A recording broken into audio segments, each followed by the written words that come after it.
Ahaya Sompa 106.5 FM Accra Ghana. Adeshemaima yamamunyi na achi esanso mama kwaba eba kasa fidie yiso. Ahaya Sompa 106.5 FM Accra. Jumedi friend Ghana today brenwa so Ghana today no. Story be fa Ghana hu bia yedi hu nkomo. Story bia say Ghana nko adia. Eti weekend din trending stories ahoto eba ye. Ene yedi mamo efutuo wom akwankyire wom. Se papers ne ba ya ewom trending stories wom Facebook, Instagram, TikTok. Story be a fa Ghana ho bia no yedi ho nkomo. Na enwuma bia da roman wo mo bɔ mu chidom na nsa na mekɔ mo ho asɛm akyerɛ mo no. Me nkɔma abadwafo akɔ aba. Obampa adwoa ne bemena apam triple A man. Yes, madam. Na mimi triple A woman. Correct. Bacho me mama kwa bo. Yeah, so mo. Nene holiday mpo na mama maso sei. So. Now. Eja holiday here eja. Minim say mo dress it down kakra me ba ye jai. Apam ni shoe be a channel. And then up and down. Jai. I dress up here ya. Atade pon neck him. Zipu daha. Cross them and I'm saying, son, I'm there. Me pay t-shirt, me GCB. Where's the original?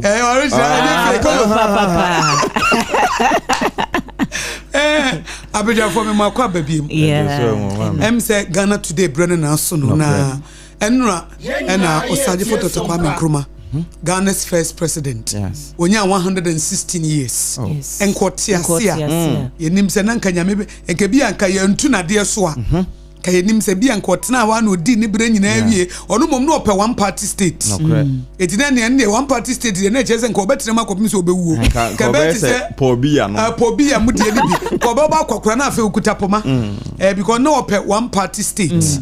Enti enno na ye kai no wo ye niam bebre nipa bia wona na nso no correct nipa bia wo be hye ne bia wo wona na nso e wo de wo be hye e wo de o ye perfect me fa ho kram fa motivation na me de bibia ti me si perfect ye nyame RANSFORD bibia ti fam yes e ba sa so na you do the needful you do the needful apamonim onipa bia wo be hye ne bia wo mreye or one strength and weaknesses. Okay. Yeah, was strength and your weakness. I deal with your one dear pa.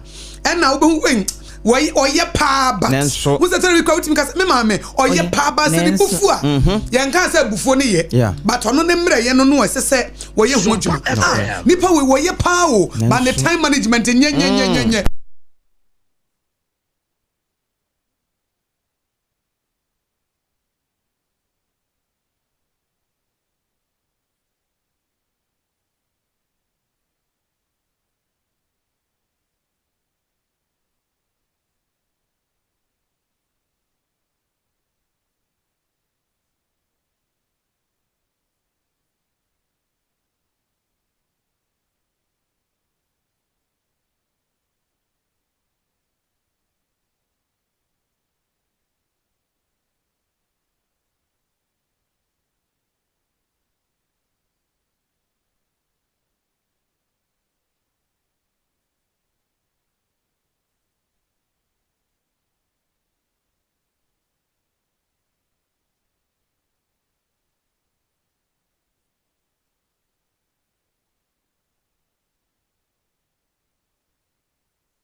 Me di wo mo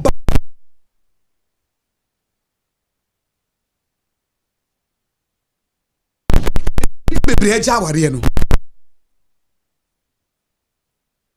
na asa na yire no oniema bia wo ye wo ho ene wo hu ba ko mienu bia ompe enti no na wo mpe no wo be se da bia wote wan na ba ne tirim ene ba ne tirim ene wonya time mame ene won talk gift mame ene wonye say mame ene won time frefre me ene won time respect me ene won appreciate me da bia because ye psychology and psychologists say default system is negative. Default system is negative. They say why do you know automatically a negative? BBC ya jumboni never. Yeah, the default system of the mind is negative. It's wo and necessarily intentionally they be a watching positive. And when you share will be a what you know immediately 1 or 2 things that when you pan who any no one watch never call one necessary who say no nipano and you no one what some papa be one home. It's my main question. Eti wan hwe ya wo aware na sia ne ya wo ya wonye ne ene won frɛ me won send me text message won afa me won kamfo me wonye we ma me won respect me wo bo se wagya aware na oni mapam wagya aware na wie na wo kɔ no na afei na osafo no won pa aware no wo ba be kakai wo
ante etse na me say Bible say wonu aye wade na won pa akon ho enti ko busa ne say apama de na me chia wo ane so what can we say wo chia me eni na majiri da baby o majiri da baby mante love believe the best of every person. Okay. Eti de bia BBC amemo wadrin ko negative. Wotia ware na se no a ena me krunye se mame ena me yiri mume ena me wo wura fi se wo yiri wo serve pa. Okay. Se de osisi esie fie, se de osisi niema, se de osisi hwenkoda yi ma, se de osi boa wo wura fi ni nyina eti ai na me kwahia afa wudisa no wagya ware no wugya ne wie no a afa ka honko na ate wo no na afa na enemy ne be ka kai wo hu se aye ka honko a ka ku ha ka ni dware ka yire wo hanka ni didi ka se nka ne kwa sore sa niema nketenkete na nipa ne ye na efe no na afa no wo be ka kai wo badade na hwere wo wie eti se wotia ware ase wo adwumam wo baabi wo adwubi wo adwumam a obe complain sa na se ni se wo agya adwuma wo kotena fie no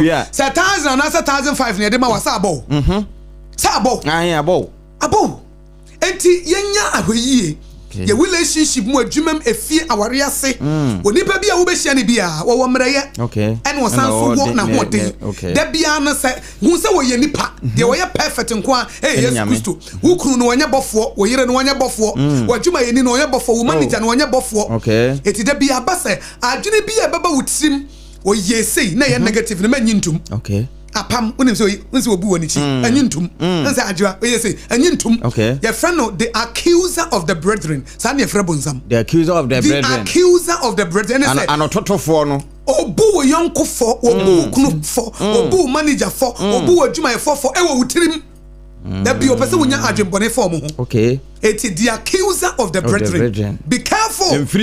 Be careful of the accuser of the brethren in your marriage. Be careful of the accuser of the brethren in your office. Yeah. Be careful relationship mo. Accuser of the brethren. O friend na wan fa ne sentia. On say wan ma. Won pe wasem ntia. Yeah. On pe so obehu wanim ntia. Won so memfre no. Won so menye say be careful of the accuser of the brethren. Or they say relationship bebre. Afa relationship ne bo wie. Na wo hire girl ni wie, wo hire boy ni wie, wo hire wo kunu ne wo yire wie a. Afa na be kai no okrokrom yo no say mami yo ba wo say text message ntina wan send flirty message ntina aja no afa de wo hire sa krokro bia na wo be no eti emfa nu ntu ye hofo eti osanje Dr. Kwame Nkrumah ye kan na wo dai ye nka hu no say no one the strength no one weaknesses or any weaknesses na so strength na wo ja to on a donso ye mfa nu nkai no if you say wo ye ne ma pa bebre me say apa mo so wo kai say e ba sa no wan hye dana nto ho say duru ho a te say de Kristo ka say ya monye we mfa nkai me no osaje fo de anshanto ya ne ntina fandes no apostrophe s ne ba ko bi wo ho no because enura de na mbusa sa no 4 August de no so ye ne day so when him say an argument in the doors who said the ekoba ye ne say so we history kakra the big six you know I was starting for Dr. Kwame Nkrumah omo na ti wo mu ko UGCC and omo no friend so omo ye secretary and omo so na start the process is Ghana be de ye ho JB dan omo na chance no omo ti say Ghana ni bi e bo no ho made no omo ko fa na ba so omo ye secretary emaye eti wono ba ye no e no no so mo asem ye slow dodo asem ni abrofo no dan pa ba ko so mo che eti no media ye pen now independence now eti wono do ediniti wura mu pray ene baba to bi na chance ye no correct te wo di o chance ye no ntimi ma wura mfi no dia wo chance ye no ye wo alpha and omega obi chance no obi be what about senka UGCC no ko ante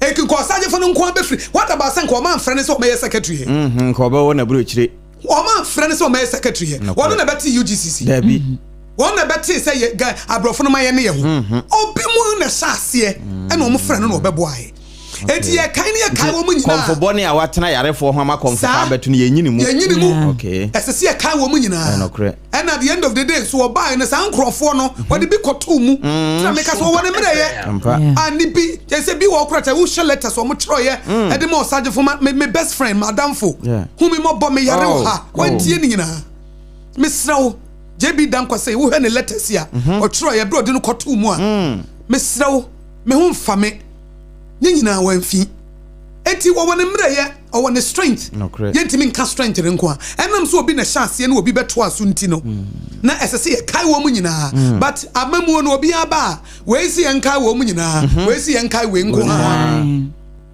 NDC ni MPP wo mu ne problem wo Ghana ha no correct the biggest problem is that two political party wo mu nyina nim Ghana da achi no wo mu nyina nim wo mu bebre na o aye na me kan yo bebre ye political science wo mu nipa no wan chance na omo friend na nko beba yes eti impost wonu na be pray mai konyo obi na chance ye ansa na okowie sa two omo ne problem because they don't put the nation first there be your parochial interest in me improve we anyway eno ne oman na be die no no correct na de okasa de o chance ye no ye ntu omo nyina ntu ngu na de ono nko an na ko pray fa ono nko an na ye mfa no na oba tese enye ne sa so what say onkwa kodi owu adura o ka manfo e batanye bia se nipa no o chance mpo de wanwia o chance ye anye bia omo na de to wo mo anim say se mo maye de ye ho omo kura ne maye ti bibia frɛ ne independence sa omo anso so na to nsa frɛ ne ma de be ye obeye secretary de ma wo it is a secretary na ni so o hye no be ka say independence now we mu no omo ka as soon as a year anu nkyere say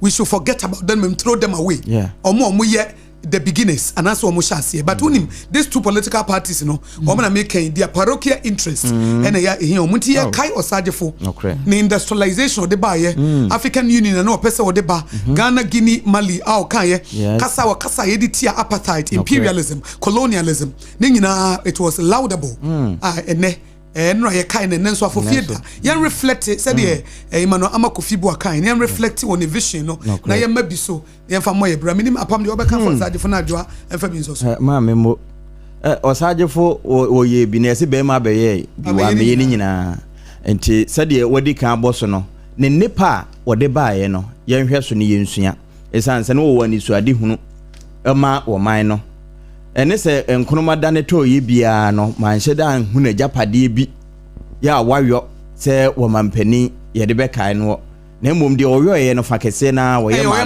man no ye ma Ghana so putu Ghana first no kre osaje fu de beje ne su nipa ne abreo no kre pa o de Ghana di kan o de African Union di kan o do no pese ye di ye ho ntem no pese ye bibia wa ha no kre on pese be kra bibia ene ne se na Ghana import ne ma bebrebe osaje for president kan ntimi nsi o tena so kwa akira Ghana bibia be ye no wa ha no kre ka bibia emu anwo o de ne bia nke be ne Ghana because I don't need any vision. We can go back to that vision. So what yes, operation feed yourself a champion the buy. You can go back to it. Enti ye problem we man say continuity ni ho. Aban we chance we ba no beto agu. Musu sika nso nyamo dia sika. Oh. Tu ba baby we adu no to aso me yenwie. But abro any person nkom nyanti. We ba no agya to we so ba no abaye ne de na aye akokọ wososo aburo NDC ni MPP aye Ghana te say akokọ a wososo aburo o we soka no aso anti continuity anyhow continuity wo man no so da achebre ene bre PV oben omunye Ghana development agenda e de to ho say be a 40-year development plan ti wo ba bia abaye adu nka wo ya beto aso e kan say bia adu ha yo we see free senior high school we say we say sa e kwan we ye drum finfi we ba me na ka ba na nka abeto aso na nka ye kosa na ye koyenim o man na fa ntuma pefra eti Accra Kumasi road say NDC na chance a o mduru ho MPP ba na so abeto aso by the time ye ntu na double road aduru Kumasi ba we ba nyam na mchase contractors sikana shinti bin kopebosia emfa meto aso kopebosia abaye me de ye problem an sa two party ya omo for mine no any kind but da bi omo botom no eno an ye haw apam na adwo amrem omo aka nkeka wo mo ho na so mbetimi atu wo mo dia na kukura ntumi ho nso gyedam nya asamaketoa adenti say a police for chair ba mu abi de ne kokoto mu ekowie no wakwa kam wo mo nsam na mabunu ne se hene ha wo mo nso afamra hye wo nsam atwagya to police station a ewo kukura ntumi mu ama eno nso aye asam ayere pa eno na broni ka asem bi se too wrong doesn't make right ana adwa anya sa sa pepepe mfonso mienu mfa papa bi ama enti se mfonso akoso ama obi afiri mu no eno nchese ye famra se esem ne ye nhimra no eba ne sa na wo man no ye bambo eda saniem madwa afa bi emamia na osagefo die na mpese meka kakra I think say ano Ghana Ford do no a ye bi mu ya meto no nanso abakosem ne adesuanti yenya akwanya abetiti bi eniema ne adwuma wo ye na ho fama enhyehyɛ ya wodi gu akwam ne tichu pa ne anisuade hunu na okita no utim se na eso na mjiri so manfo do no a ye no mokora ya nhyɛ da mehu bi no yenyaya nanka wo ho se woni ho kura ne yenya ne su bi biem e wo Ghana ha because esi asade o man no esifa ye no dodo no a wo mo ba wo mo ma Ghana fo enya wo ho ntiase se e yo man ne ye nti no wo mo ba na mom nipa kro no yenya de 2 million nsa unhu sa se hunhun bi da bi so obo okuta ne bag ne niema wo nti munya je ne niema ne si ho pena ne wira fi bibia aha obo se nipa no ne nsanya ka de wo hye no a na fe na wono no enso de a wode ba no wo ba be na most of the time no ade ba come realize ne say e yo manfo na nkasa wo mafu na ya na eno wo mo de nam eno ena wo mo de nam because onim say wo ba no wo kase o ena media say ya obi amfi no enti wo de adwenkesie bi ba hyehye manifesto hu trotro niemu a enye feasible ti ye kase bibi nye feasible la chese ade we die entimi nye ho edin enye practical entimi kase o di wiem be ba beto form enye practical enti ubehu sa afei ade ne beba no na wo mu hunu botokora na wɔn de korowa ahyem yɛn so a na temamufoɔ no a wɔno deɛ wɔtɔn ne nneɛma bodwa deɛ wɔn hyɛ da nibie deɛ de bia ɛsɛ sɛ wɔkɔ ɛba ansa no wadi no wɔno ɛna ne ho ba bɛkyerɛ no enti saa yɛbɛsrɛ yɛn mpanimfoɔ no yɛbɛsrɛ wɔn ma Ghana ɔman no wɔn ma ɛnu nikan Ghana first wɔn ma ɛho ehia wɔn gya na yɛsi akorahwɛ campaigns a yɛyɛ wɔ kurom ha ɛna na madam ɔka no sɛ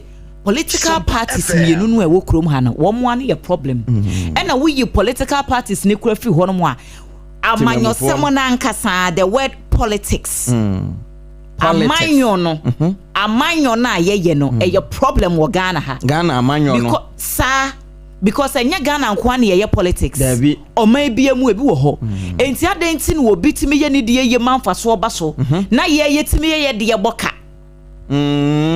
de boka of course de boka ingredients ne yɛmfa de ebetimi asi hɔ akyɛ nyɛ pepe yɛnhwɛ yɛntoma so ne yɛtwa yɛ style okay because kita 2 years a untimi nka so kopam bubu na untimi mfa hanky size enko bogedi what am say meti hey se metontoma 1 yard a ensome atade ebe kata akon mu aja to ensome atade ohu enti no ewo mu se amai binom etimi aye ama na ye ama na koyanim yenso yenhwe de yebeboa yen systems a ebeboa yen because what mean for Ghana and to US what mean for Ghana and to Australia what mean for Ghana and to Italy niema bi wo ho no fine comparison bi bebo mu ni ade but a niema ne system so no ni nipa no a ewo man ni mu no wo mo de no wo mo ye no yentimi nkotam enka se ye de ba ha sei enu tina na education minister kane yewura educhun se wetie ne nkomo pa bo hu se de bia papa na kasa no wo kasa fa systems ne ho de wo broni ye woni kurom no eye oman no system no na regulate how a wo mo ade sua beko na hanso ye de yete sen enti yenhwe na yesu yenhu de ye beboa yen ne yemfa saa part no so na migidi si ye ne saa niema beko ya chense de ye enti no Dr. Osajefo de yenya ne so bi miensa bi biem e wo Ghana ha migidi se nko wo man no nke beko nanim ye pa apam nyame aduma dome market eno ye Osajefo adwuma ne bio Osajefo adwuma ne no correct ye peja Sompa 106.5 FM studio na Akosi Abonten no correct eti ye di sidomi dwom ye programs now from anopa be see enumre I dey hot bite bebe wie na prophet Mangude abeto so ha efa service enti kan wasem kakra kire na from 5 a.m. to 7 p.m. ye ginam no correct ya hyehyɛ ye ho ya boaboa ye ho pa eti bi a wo station no kra radio no obi ungura bi muda wonim say the studio kra city ye the studio na e ba Abonten ene ne yefre na obi ba se yes platform ni yesi so ye kan news wo so speakers si wo ti utwam kra wote tese ye bosompa ene da no so ye be cha de enti okay mo amutie sompa no muntie ye dwum ni yesi because wo obetimi ato ye dwum no wisdom dwum no za wisdom dwum no we meba ma memebo na menche wo timi to wisdom dwum na Sompa ba okay beso mema se wo timi to wisdom dwum no ahu utimi tukosia wo gift be kwosoro ase omo be yeti wo se biti say madam ama apa no pe ama otiti dwum no to okay wo se bi wa kasa o Sompa de trendy eno wo benya bibi wetimi anya bi a yas a brush ba se bia wutimi gina won naso na wutimi tunti atiefo bi ti se we se wutia afedia Sompa no trendy o Sompa is trending and trending and trending trendy pa edino ko pa eti apam we no wutimi ka Sompa bia betimi anya is no more a new station na mom no se wutimi to enye ni kura sanyu we ya me beboyi wutimi to ekosia eno de wo de eche hampa wow eti sua Sompa dwom no to na Friday share wo domi dwom na dru time a edru sa level no a na ye kasa wan na betimi ato wisdom ye dwom na ye fa na wisdom and now the Sompa dwom no your signature tune song no ɛno ɛnie yɛntie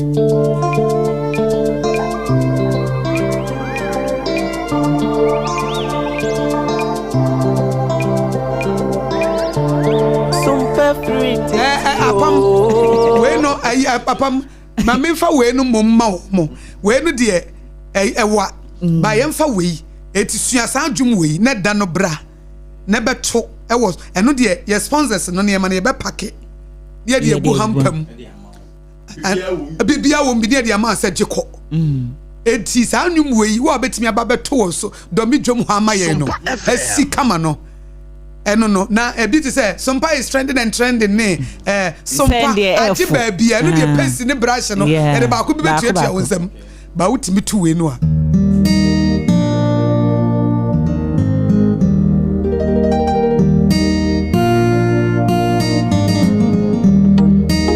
onintimbi epuwe opuwe ya wampuwe ni kwawo odi eniji eni nkwansha abrabo mu afutu Nyamsumu ani daso ade ani ji abro ni panyina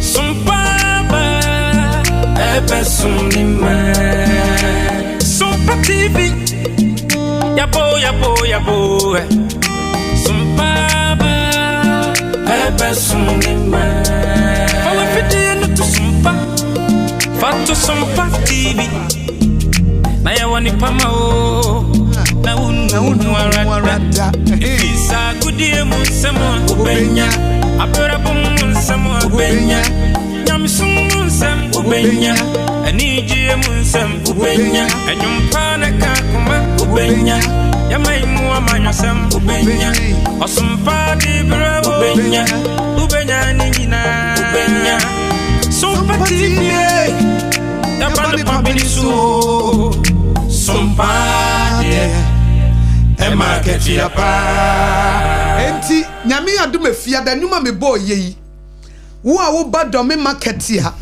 ubetimi ato akwasi no hampasi wo twem wow na biti say mrantie hene de Sompa is trending and the years toothpaste bi be sha wonsam okay anase bia Sompa Kasiebo, aji baby ya. Wo de ye signature tune, wo de tie no. Sabre ya tie.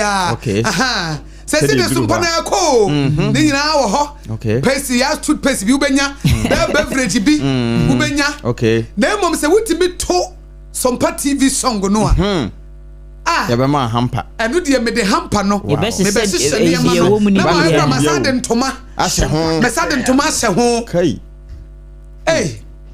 Na me de kasa natural mineral water awom eno adwumayefo ni bi ka ho da adwumayefo mo nka ho oh okay we ye tiefo okay do mi dwom ni o mo be hye ya na e be sesa ya ni aba sama de bi eti se de wusi ye no kra hampa ne mamenya ne 3 oh okay mamenya hampa ne 3 wow wo betimi atsan me sa be repeat dwom na kire wo Shia me domi dwom fiada obeto nyom na Aboagye aka ho na bia nso tie Sompa 106.5 FM Accra na ye signature tune no wo de nyom kwa na untimi nto a Sompa is trending and trending anya bia benya beverage bi se be kola bi empo a wo betimi anya ana promoted for Twisco no wo betimi anya bi ye bete ba ko ama ye bete ba ko bi ama ho na mo to nyom no Aboagye aka ho dia utimi to nyom na me bebo no nyom na me bebo a kire wo Wutimi to de ya domi dwom na mekan ya page studio ne si abonten yes eni eja mid morning ho no na me de microphone wa mana Ghana fo nyina etiew okay eti apam won say ebi wo ho radio pa say onya encounter no yeah na ye krata so ebisade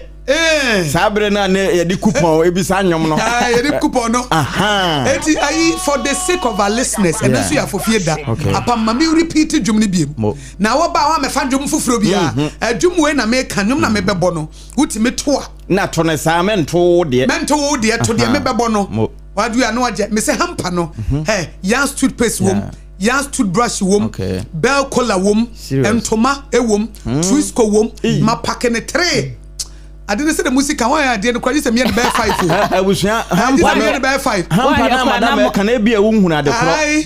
Just say ya pack yes ho. Wo mu ade a. Christmas no. It will run a stage in so. Okay. Me platform ni e ko yesu show na ma pack is bear 5. 5 is ho. a ye twen wow wo betimi ato no ho no nso ye bebo akyere mo amamate e na wutimi ka signature bi na waje bel cola baako okay e bia na waje yas toothpaste baako promasidor drink baako eti for the sake of our listeners ma we repeat it jomo no na edane duru a my expect nipa minimum of 5 well betimi atosa anyum ni ye aye na medisa hampa no ejani mo record yenkoy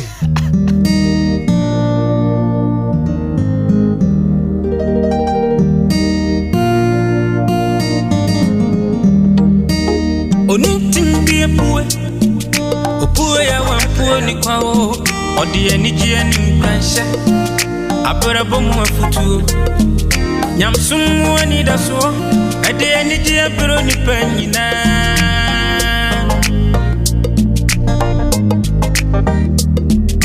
Sumpaba Ebe sumnima Sumpa TV Yabo yabo yabo Sumpaba Ebe sumnima Fala fidino tu sumpa Fato Sompa TV Na ya wani pama o Na unu huarada Ifisa kudie munsemo ubenya Abura bumu munsemo ubenya Nyamisumu munsem ubenya Anijie munsem ubenya Enyumpana kakuma ubenya Yamaimu amanyosem ubenya Osumpa dibra ubenya Ubenya ningina ubenya Sompa TV Yabana papini su Sompa die Ema kefi apa eti apam anwumwe na maka no ye pon ne ye konso amesan bo nyame ya doma domi jom 26 okay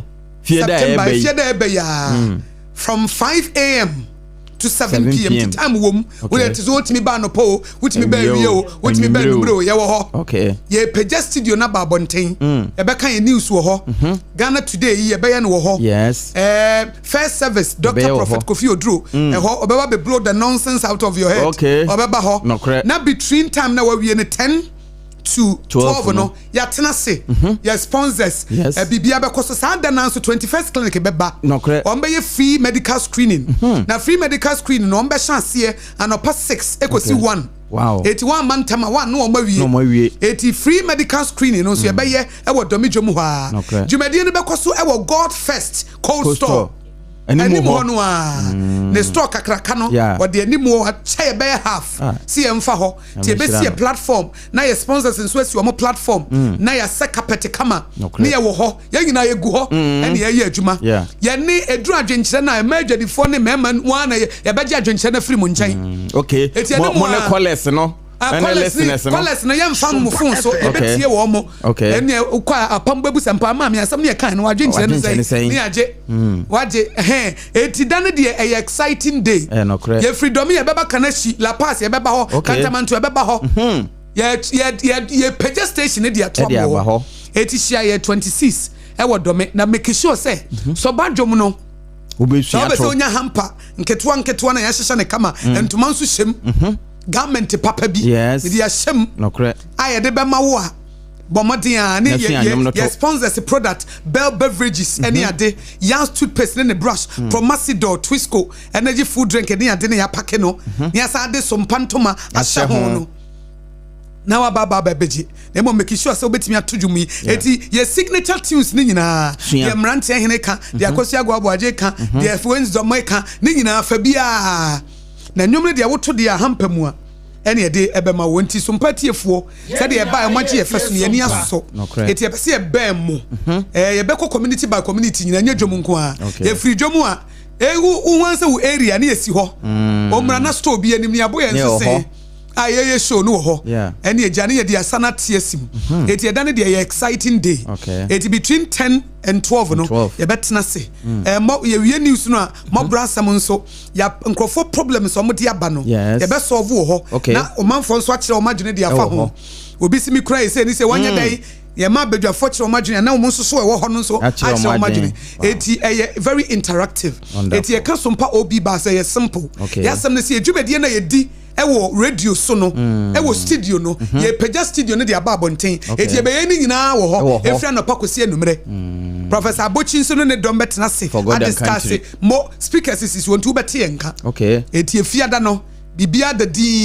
enso nto enti mu ni problem bra kane esi so ehyiren bibia da mu kama wo ba ba bia badwun so wo ho e be boa wo eye bibia fe enti bomodi an se nyame ya domo a enwum no de wo obetimi ato ne yama wo to ne ye kura me record asabo de wo mu no wo abeto ne yie no wo abeto ne yie no okay me wo de na mesa bo no radio so okay wo de imagine say wo to a suato sa de be ya ye bo na utie e be ya ode e be ya ode wo ho anu ati se wo ne na ye bo no eti se wo to ne yie a me kate de ato ho okay wo bon say ye bo tu ye wi adwumadie no but ye bo because utu ne yie eti apam for the sake of our listeners no ye nyina ye beto menimu nyina ye beto afam ye san mo apola so apoy chatwo ye wi ana ye the other trending stories no aba ye nkoi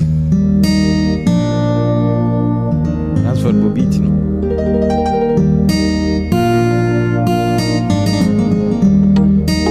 Onitim bie puwe Opuwe ya wampuwe ni kwa o Odi enijie ni mkansha Abura bongo Nyamsumu wani dasuwa Ede enijie biro ni penyina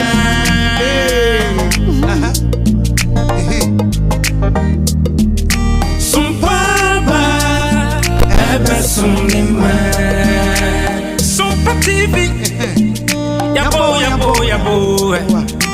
Sompa Ebe sumnima Fala fidie ni to Sompa Fato Sompa TV Na ya wani pama o Na unu arada Efisa kudie munsema ubenya Abera bomu munsema ubenya Nyamisumu munsema ubenya Enijie munsema ubenya Enyumpana kakuma ubenya Yamaimu amanyosema ubenya Asumpadi bro ubenya Ubenya nijina ubenya Sompa TV Yapane pabinisuo Sompadi Market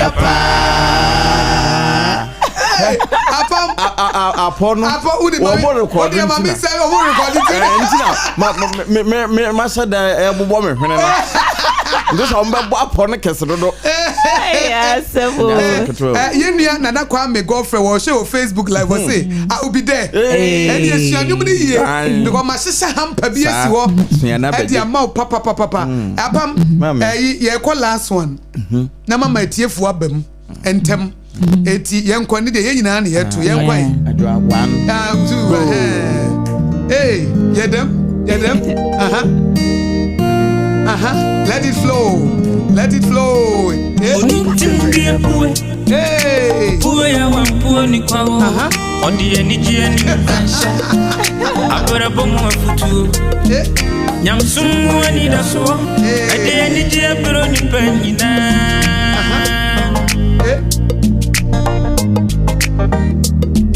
Sumpaba Ebe sumnima Sompa TV Yabo Sumpaba Ebe sumnima Fala fidie to Sumpa Fato Sompa TV Na ya wani pama o Na unu arada Efisa gudie munsema ubenya Abera bomu munsema ubenya Nyamisumu munsema ubenya Enijie munsema ubenya Enyumpana kakuma ubenya Yamaimu amanyosema ubenya Osumpa bibro ubenya Ubenya nijina ubenya Sompa TV Yapane pabinisuo Sompa die Market Apam Apa woni hampa no me de Sompa TV me de Sompa TV t-shirt beshem ai asan kantoma no asan kantoma na me de beshem ye ne package ne package ma sheda pa ma sheda pa say ya ba ne pa bene so ampa eti me se umra stage ni ma hyehye si ho eti ne ma ebe wo mu nie Yas toothpaste Yas toothbrush ne dodo de me nka nkere wo Bell beverages. Yes. Almost the Bell product near the beba. womo no womo wo Bell Cola 7 Star Belmont yes. Fruity Goodness it's a Bell Squeeze in grapes and also so me de bi beshem na masan so de ntoma aka ho masan de ntoma ahyem okay na afa masan de Sompa TV t-shirt ashe ho ish na utie ekura masan de Sompa t-shirt masan de ne che asa aka ho masan de ne che nso aka ho etiane ye ho na wonya to wi a na me de Sompa t-shirt na sew na masan de che na san aka ho Ebasa o a life for baby a ayi come man bi okọ akwatia me de check an ho na mama che eche no opa me ma chem ne ko che de mefo enti edane de yenua Daniel Eshon o say I'm enjoying everything Sompa FM okay nyame hira mpa wo so nyame hira obi si ama ne holiday na ye de ama holiday no aye de ye da se sa aye da ma wo hia ye domi jom nokre efiada ya wo ho from anopa kwese ntu de upo adwuma kora betimi aba just that one man tamo a etu di made no hampa ne enche nyina anopa ye bechem ye beche 2 anopa ni ache 2 wawia ni ache 2 ana 3 numre ti sere be ya upo adwuma na oba betimi aba na nyomre de wonya toma me bia obi bisa se fiada no obetimi a siki permission a onko adwuma obeba abetwan wo ho on do omra okay omra enanya no nko Sompa signature tune nso ko 21st clinic ye bebu sa questions e bit 21st clinic say mo so mbe free medical screening from 6 a.m. to 1 p.m. eti eno no ti omo jingle no kura obetimi aka omo jingle no kura no se wutimi kan wow eno so kura no eno so timi achede ye wom sa questions wom okay eti enyasam ketu apam okay nanka me pe doctor de na achede wo ho na broni be say terms and conditions applied eti achede ne de ye de ba but ade ne de say wo hye no so dog wa ha enti screening no eniema ye ba be ye ni free 21st clinic for e de bra ye no ombe check your vital signs, your temperature, your pulse, your blood pressure, and your weight. Omobeye, and na which no ma free consultation. A footwo, and a lab testing. Omobeye test and a sciatica examination. Wow. Omobeye malaria, you malaria test. You typhoid test, hepatitis B, syphilis, stomach ulcer, glucose, and na they require chemistries. Nay, bit say no sebi ano de you be refer wa Batantra Hill.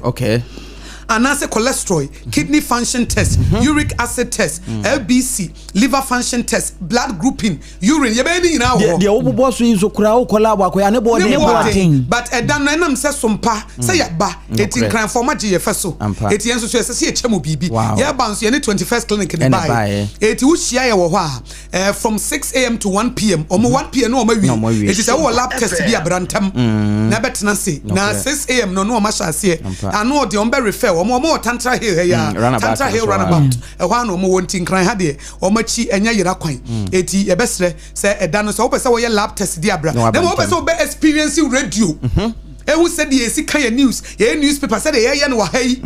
Obese who said the programs. Now you're very interactive no and your nine obetimi abegina be shebi. Na bibia nso etimi aye kama ama e wo God first co-store no anymore. Enye nwa won say ye put God first. Enye nwa won say ye God first partner anim ho no a e de bedi djuma no nti na Sompa OB bas no na sekira eno no. Eti apam multiple question for a mo eye metal and a glass fabrication and installation one more can say open window installation and repair UPVC ni aluminium no multiple question for and necessary wo frɛ wo almost tinted glass wo na beba be hye platform de woni beba platform no so abehu na wo de LED abo achi na Sompa boso oh multiple question for omuni madwuma multiple question Pacho, chama minam de beya multiple questions. Do the needful. Eti abam multiple questions for your platform you begina so de adwuma no mo na be na wo butuma di omu die nie metal and a glass fabrication installation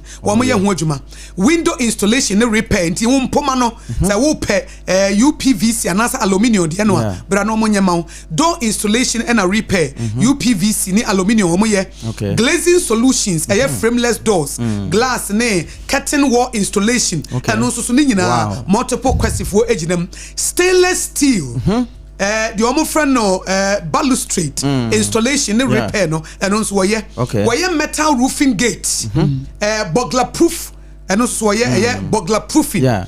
Gate automation. Who's a gate? No, electric fencing. Wow. Where's the dying? Who pursue be a cromford about electric fencing? So multiple questions for ye. Garage door and a security door, and also so everything metal and glass. No, a multiple question. It will show much acquire multiple quest designs. One more is la behind trade fair. Okay. Is la. Behind Adwoa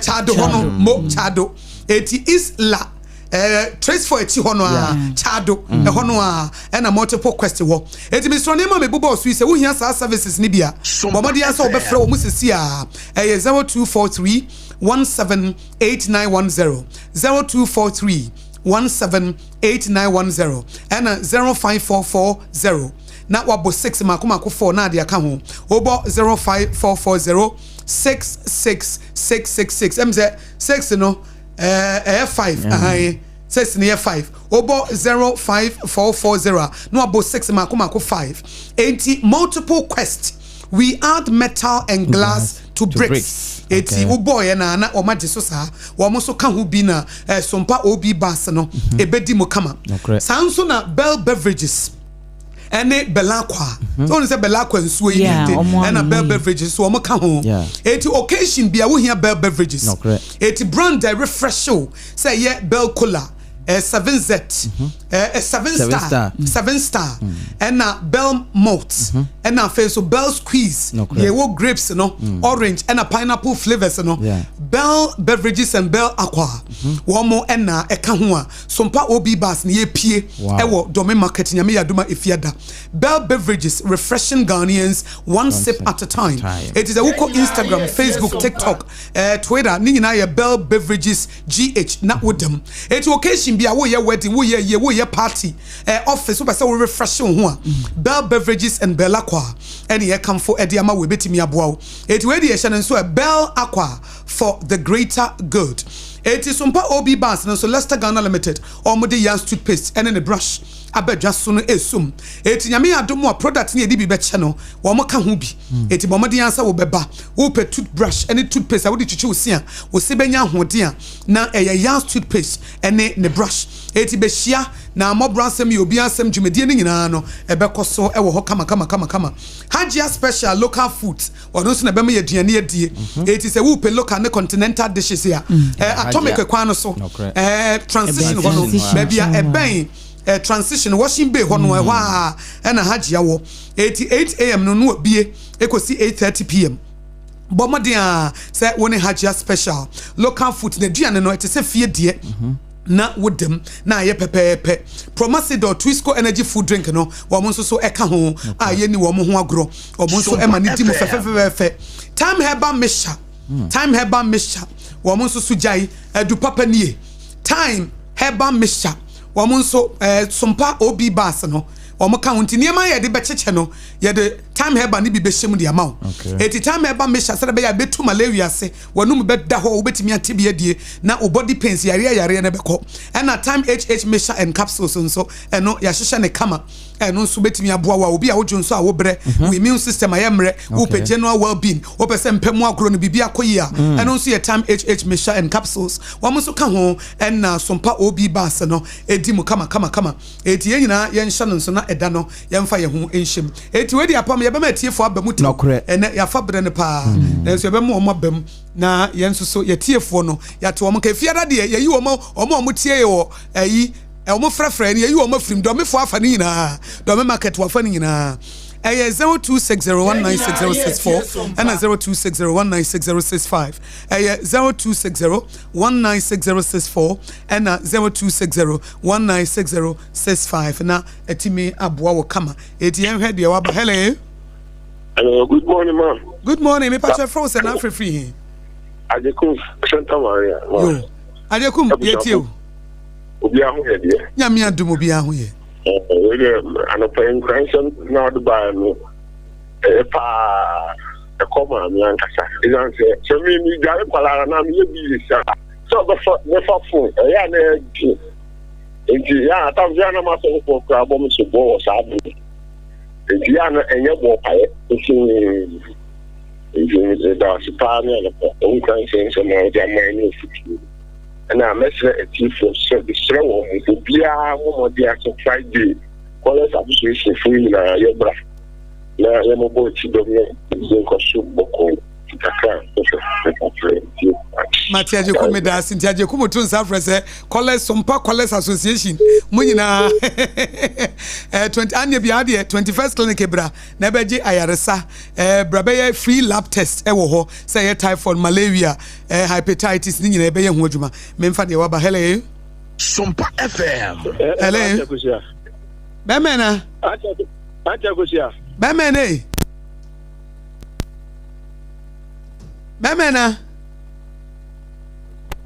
Nana Kenny ohu Wenchi Yo Nana yankwai Akosua e bo ma ba so Sompa mobile yen so mama you different already mu yakupon enhira mo ene adwuma pa mo ye Dr. Blaise Foster so de yakupon mo papa no ho ba pa wadwempa e de ma on by Ghana mpuntu Akosua ma fra wa owura ni mo nyanfo ba ke sifi kumi mesre MPP delegates mo Ghana ha nyina se beni gro yen kan no ntoma no no me MPP national president vice chairman and former party no the party na kwa kudu no on fire mira but papa na mi so di hu na mi so de bo ama party no ewi so Dr. Lady Mahmoud Bomia na delegates akai papa ya manaba be di party ni ma be to me edi ama MPP o 2028 Akosua na happy founders day bebo papa Dr. Kwame Nkrumah be wo bia yakopon fa kran sie we shino ene Ghana kukuda mpanyefo bebre omudi omon kwane omaho de beto hoji omai disiwa manne enyina yetima ye bon price Ghana ebetima yi ba Akosua de ba kwa ene founders dia mira akupa ye mira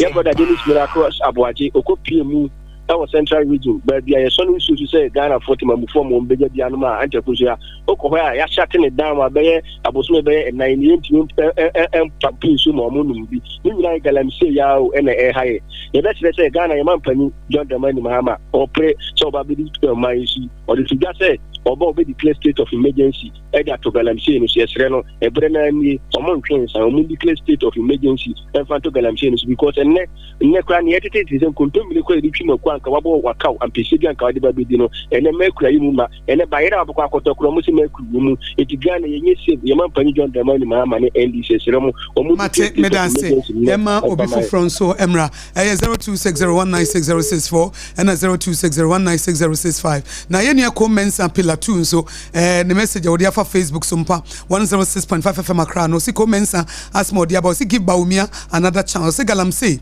adestroy ye cocoa farms near water bodies eti yenyai with the special greetings Emma Hajia Safia Mohammed was your next NPP National Women's Organizer hopeful and Blue Army Commander Honorable Moses Abo was your next NPP National Organizer and no anyway ebaye Nana Ekuamwa Boateng Ablekuma Central aka Dr. Baumia will lead MPP into victory. Was it good morning Akosua President His Excellency John Dramani Mahama and galamse now was he anyway special greetings to Commander Moses Abo, NPP National Organizer hopeful.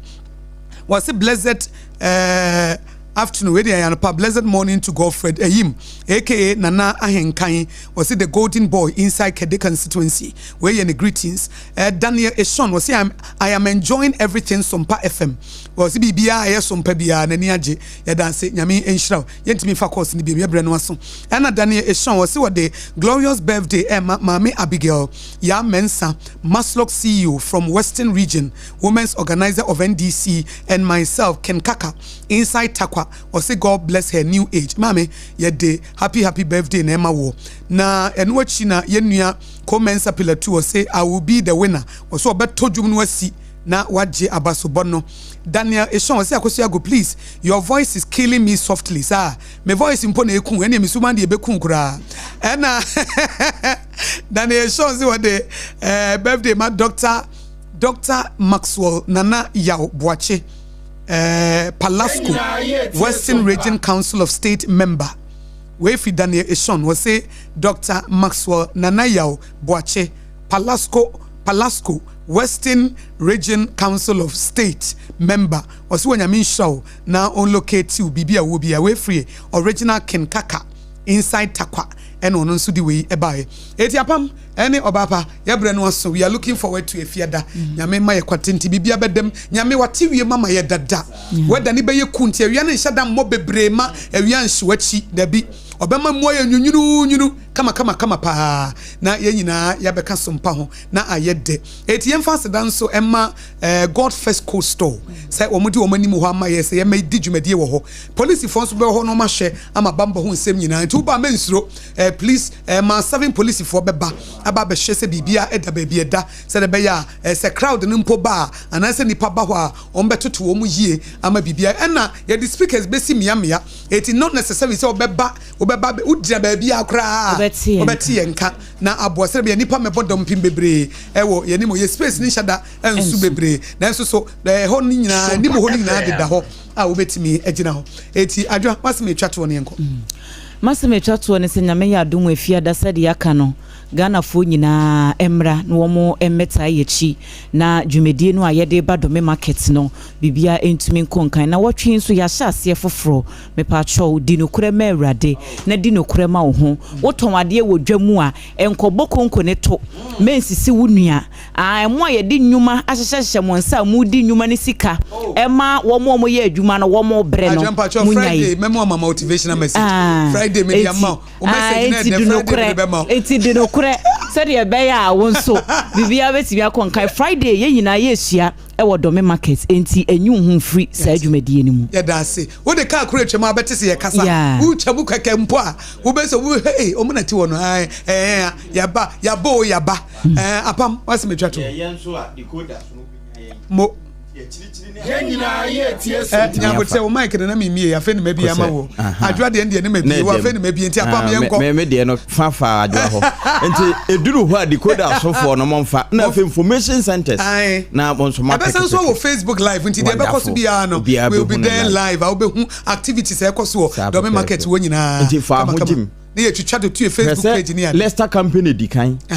Multiple quest ka ho Bell beverages asom 21st clinic di achiro now promasidon so wom eno kire se adepa na yede ba time mesha time for so esa ka ho nti wo ma ya ka ho na bra kwan da ene da no so wo beto adwum na ma no ma ye hampes sisi ho wonya to dwum ni kosi a it may end no ma membo sa adwum na nsa na hampa no e di obi mu abeka ha ete se de mpashem eti me sorry so no adwum na wo to a ubenya hampa no yes sponsors niema nyina won masa de ntoma papa ashe ho ama wo enya Sompa t-shirt no eno ena mi boy yadam nyina se besa hia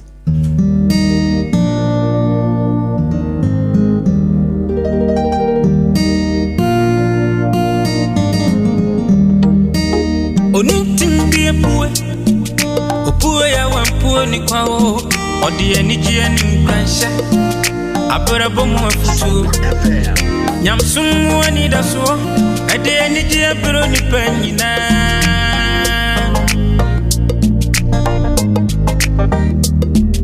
Sompa ba ebesum ni ma Sompa TV yabo Sompa ba ebesum ni ma Fala fidi no to Sompa Fato Sompa TV na ya wani pama o na unu arada ifisa gudie mu nsemo ubenya abera bum nsemo ubenya nyamsum nsem ubenya anijie mu nsem ubenya enwumpa na kakuma ubenya yamaimu amanyasem ubenya Sompa di bravo ubenya ni nyina ubenya Sompa TV Yapane papini su Sompa die market yapa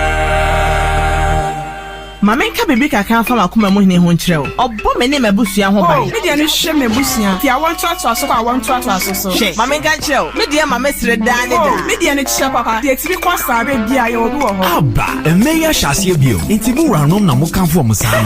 Oh, Debbie, Pepsodent 200 grams for no asem na ye ka yo. Eye kokoko. Pepsodent kokoko promo no nie. Eye Pepsodent kɛseɛ dada no a na ye de 25 grams aka ho. Jiwo de na ba wo busua ho ban. Na hyɛ wo sɛ mu de FDA agye adwadie nkratoɔ yi. Na fa na moko.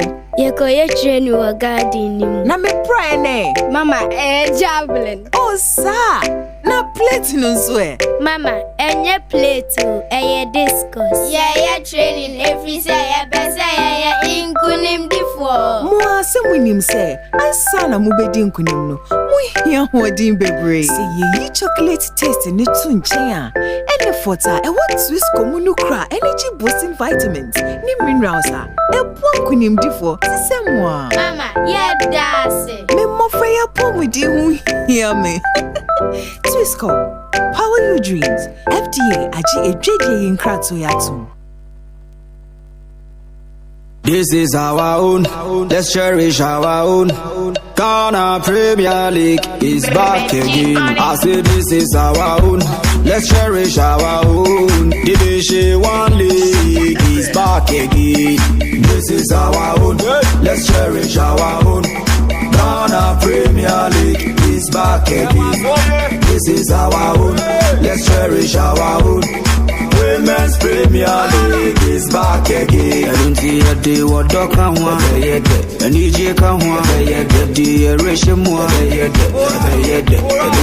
day what dog can want. I need you can want. The ratio more.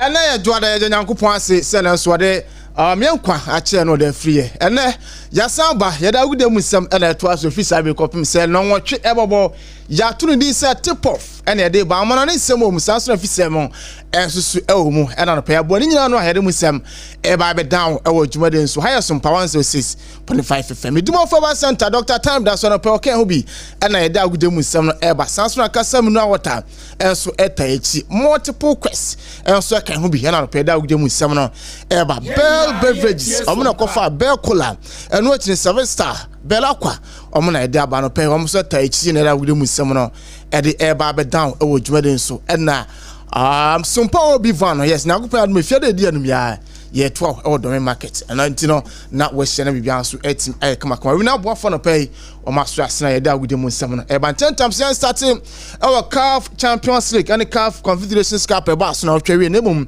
me Ghana had an sense say ya tension ni na e bibia no Gold Stars Asante Kotoko na so no before say Member da beba no na there two teams ni nyina obi ahoboa no ye no obi adi nko no obi achi na ahoboa nso no etim e ade konka na Saturday no Bibiani Gold Stars and Jazz Kabiri e wa se CAF Champions League Gold Stars atifie one ship Jazz Kabiri e be share no 2 e wo honom na se de etie no na efiara no before say memenda Gold Stars game no e beba so no omukosra Ghana mampani kuma se asane ko do team no na omso ka obi na omkwa no omampani e charge wo mo na enti nsema omkwa no Omampani as a can.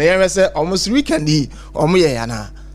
So it's not about the color of the game, but it's the goals that we are able to score. So keep focused, keep your eyes on the goalpost. The ball must go in there, and stay disciplined, stay united, and believe in yourself, because the whole of Ghana is going to be behind you. And so, on behalf of the presidency, we know football is an expensive. Anyway, sama ananu fiada Ghana man penin and to be very Gold Stars technical team na wachi kumasa sane kotoko ensu enem na all kasa na anon pan omanbensa do so say league o strong leaguer say o ko Montana say o ko CAF competition na eboa pa ensu enti sama Ghana man penin e do two edwa. We're putting money into building a united country. And that is not resources that have been wasted. But also, when you have a strong domestic league, it reflects in your international assignments, especially with the Black Stars, because you are the primary source for players into the Black Stars. So if we support the domestic league, and it's more competitive, it will breed more talents, and the Black Stars will benefit from those talents and be able. Etwe Ghana man penny, His Excellency John Dramani Mahama and come and so and say weekends the two clubs in them or multi as a wordma. Now Bialy goes as Etifiama Jess Kabiri, Abashana Camino went to Martinum. Quote 7 from Paul Manson, Ed didn't come cra or Chima or Muya too many mistakes, especially the first half. No, Coach from Paul Manson. Well, thank you. Sompa FM. I think it was a difficult game, and we made too many mistakes in the first half. And to be frank, playing against such a team, if you start to lose passes in the midfield, you always found yourself wanting. So for me, I think, especially in the first half, we didn't play well. Our passes, we were losing passes, and also from midfield to attack, we were not supporting. So yes, after conceding the first half, I think we made some changes in the second half, which wasn't bad. I think it improved our team, but then we again made a mistake, and then they also capitalized on that. So yes, that's how I think made us lose that game by them. Where's some coach 7 from Palmanson and the 2 Jana some amount of Jonas Romanas one ma which Jess Kabiri Abahaba shall go sas a come you and Paba and catchy go sas with my corn I call return the scolano and so I could say 2 nibi and so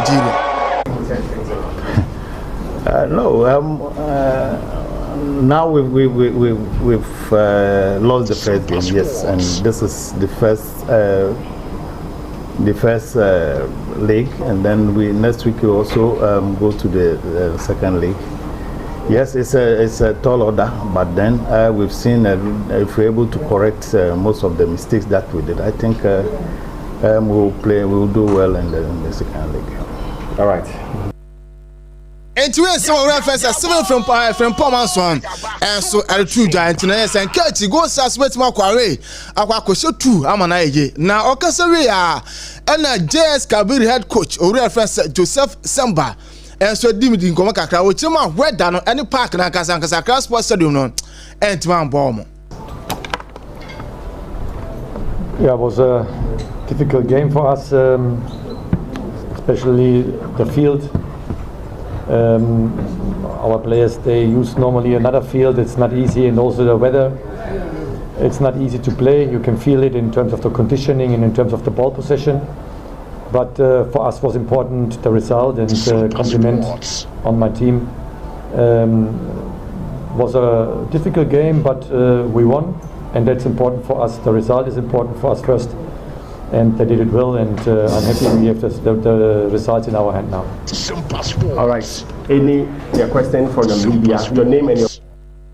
Anyway, some reference Joseph Zamboa and so on at the 2 Jana Pedum some amount. No, I'm not so Ochima, not to say no boys to do. I've been with Joe Papa ne with our coach say Ade.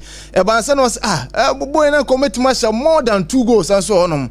Now the boys and so on. Now when him that then I come ne do and answer 2 goals no my last. So Ochima no commit much more than 3 and another 4 goals.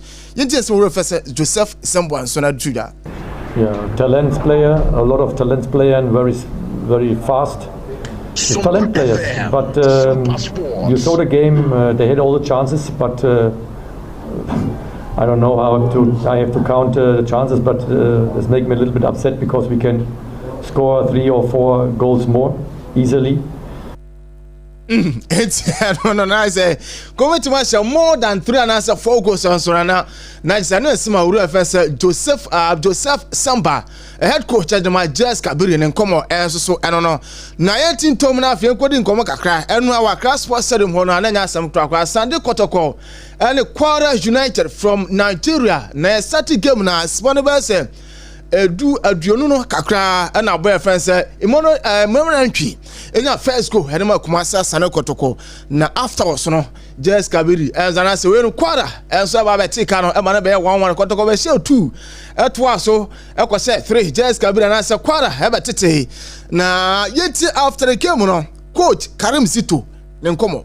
It was a tough game beyond our thinking because when we heard of Para United, we all thought we just passed through. But I said it during my press before the game that the fact that they've qualified tells you that they are a good club. Because in Ghana, we used to have 64 clubs emerge champions. So I don't know the number of clubs, but since they emerge champions, it tells you that they are an experienced team. And then at the end of the day, nobody thought we could even 2 goals or 3 goals, although we all assuming that we can score a lot of goals. But what makes me a little bit happy is at the end of the day, we've won by 4 goals to 3. So now I'm also going to plan how to go there and then try to also go by the way they came here to do. So I'm okay.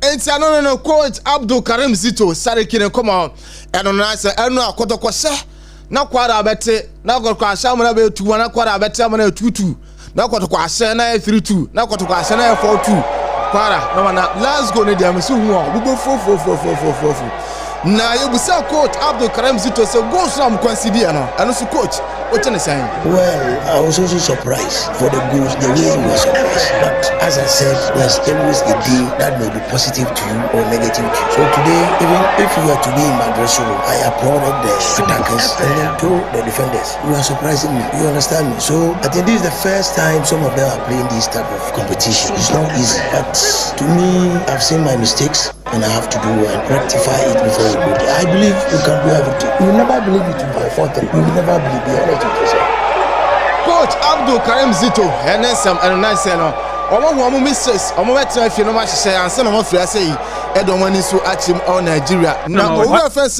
Tunde Sani head coach e dey ma kwara na enu akwa no on ti bench na after the game no coach ba na we say coach say game na nkasa no coach who ni saying Ashanti Kotoko, we don't know that they are even better like this. Our assertion is not what we met, but they are a bit luckier today. They are a bit luckier, but they are coming to meet us at home as well. For the first time in recent time, for a team to concede 2 is very difficult for our team. But eventually they scored us 4 goals today, and there's nothing we can do about it. But I'm happy for a team to score 3 goals at away. It's not easy for us. You know, we suffered before we scored our own goal, but we are going to pay with them. Entino na dis asa na Kotoko team no e good na mom enu agbo game na hwe na obi ahu se Kotoko ba Nigeria amoso ebetima twa fa asa na Kotoko so ntia no ensem owura fa se Tunde Sani ali tudwa na wansam na so ebusa coach se goals enu goals asa na Kotoko de share mo no no so coach usu hu ni san. No, a goal is planned. No matter how difficult your defense is, when you want to concede, where are they when the ball is about to enter net? You see, there is nothing you can do when you plan your goal very well. It will come. You want to tell me that we don't have defensive record? Go and check. No team has ever beaten us 4-0 in Nigerian league. Go and check. You see, but for us to concede 4 goals today, that means they really try. Do you understand? And for us to score 3 goals at away, we try as well. But when they come to Nigeria next week, we hear the result. All I know is that Kotoko cannot stop us. That's my own.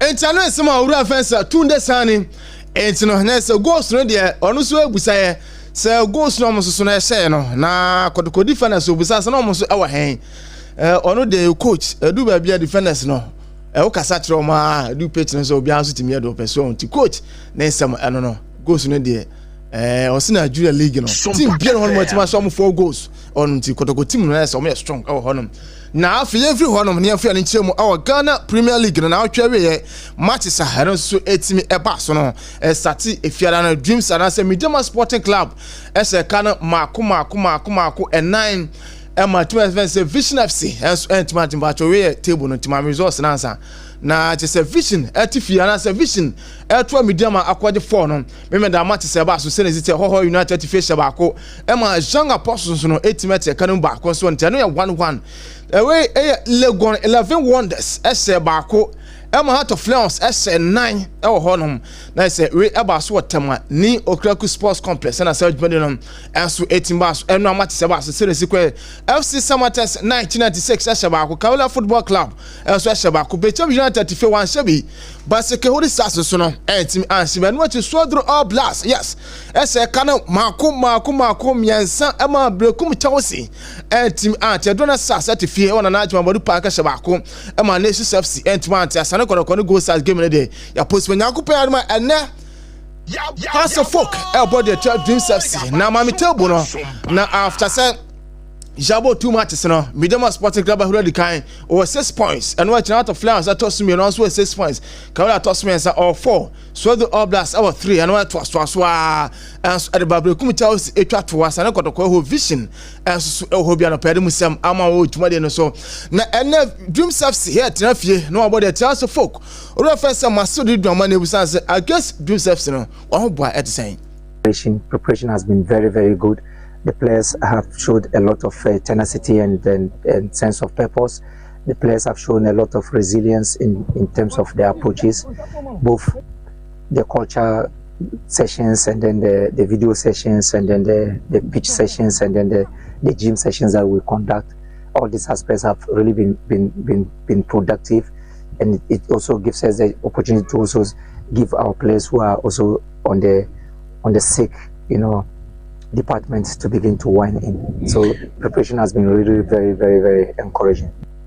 Yes, and today some reference Masudi drama head coach and also folk and against Dream FC our new Krakow Sports Complex no opinion common on artists with tema also folk team no higher ready and has supporters in your mom pitch no so now some mom park no so now more supported team no now got from 20 corner there 3 points in no has folk a bit margin and some Masudi that to jana pere with some ama with 2020 no no so ne kwama na farmer na some kakra and farmer na fiensi form na first services no entime moto aso na otwa wi matches how do na enso 8 million aba so na mum yakọ La Liga matches no say enesiko Real Vallecano to face Shabako Celta Vigo enso 8 million Shabako Real Mallorca S1 and that quote Madrid so no 8 million kan Shabako Emma Real Oviedo so no 8 million Barcelona enwa wo she kan mako miensa Emma Hatafe enso 8 million matches akwaso Girona edifi wanse Levante ekwo for Real Madrid that's menu Emma Espanyol so no Antimate Deportivo Arava certificate Shabako Masavia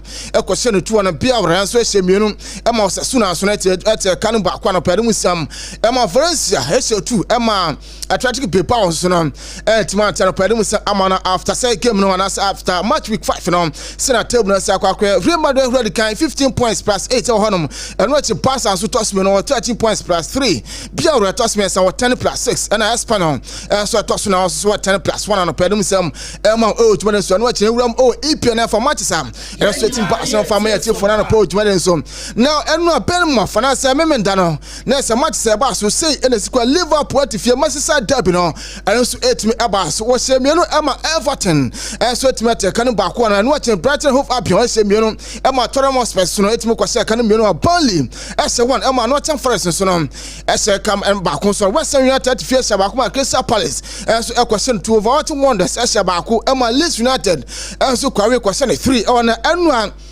Nasana and Nasa Crocas, I remember that Cronam, Mondra to Fies, I remember Chelsea, and so 8 meter cannot move back once one and out is out 2 teams in now, or be the red card, Casimiro, Eddie Red Card, and Robert Sanchez, goalkeeper, and what Chelsea also could do red card in the game run, as any 2-1 in favor of Manchester United, and what you from, as so SM and Sama, Brentford, so on, 8 meter cannot back on, and no matches about to send a sequel Penamoff, as so Newcastle, so on, at once, and the Nottingham, Sunderland, Sabaku, Emma, Aston as Sabakuna, big game. Na Akosua Emirates Sports Stadium Arsenal kan ba kuma Man City so no etimate kano na after the game Mikel Arteta did nkoma kakra resource omsunya against Man City no through the kitchen sink at them, pile the attacking players onto the pitch. In the end, do you have the sense that you got maybe even the least you deserved? Well, I'm very proud of the team, I must say. The way we played dominated them, and I'm very disappointed with the results. What did you make of the first half? It's a nice small reference to Mikel Arteta, and I just say,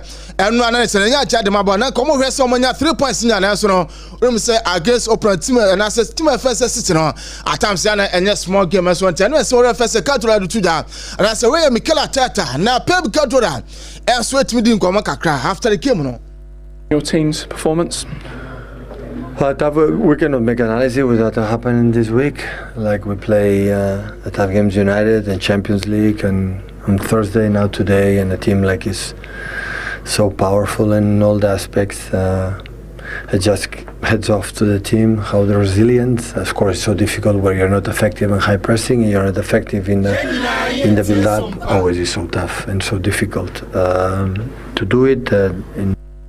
Ejano esi wo reference meka anase we ayo reference Joseph Pep Guardiola na ese Champions League game on boy no na players no fatigue enso etima ba na nyam no boy boys no enso ba abaso na almost after week 5 no Liverpool already can 15 points plus 6 Arsenal toss many 10 points plus 8 Tottenham Spurs toss me 10 plus 7 Benham toss na 10 plus 1 Man U toss ma ku edu